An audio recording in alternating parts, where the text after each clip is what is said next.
destructive traditions, all encapsulated in racism. So when the Europeans came to the U.S., they ate 3 meals a day, and they looked at the Native Americans eating only when they felt like it, and they thought that was unsophisticated. And they thought that was unrefined.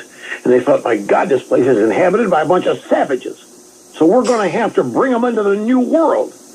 Kira Butler offered excerpts of an email interview with Abigail Carroll, who was the author of the book 3 Squares, The Invention of the American Meal, as she proved her point. She said the eating schedule of the native tribes, remember now, those who were entitled to be here, they were perfect.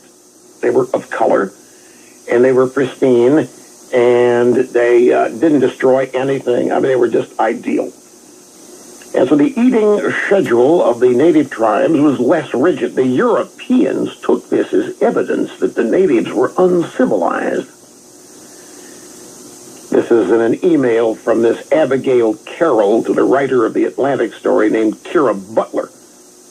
She said that Abigail Carroll told her that the Europeans believed that civilized people ate properly and boundaried their eating, thus differentiating themselves from the animal kingdom where grazing is the norm. You see how this all plays out now. The white Europeans, a bunch of superiorists. The white Europeans, a bunch of elitists. They came over here, and what they do? They immediately began judging what they found. And as they began judging, they began to be critical of what they found. And this is when the roots of all modern evil began. Basically, if you organize your eating around breakfast, lunch, and dinner, you are perpetuating the racist, better than Native Americans or savage animals. You are perpetuating the racist idea that Native Americans are savage animals. That is in the Atlantic. It's not in some cockeyed, kooky, obscure publication. It's a mainstream publication.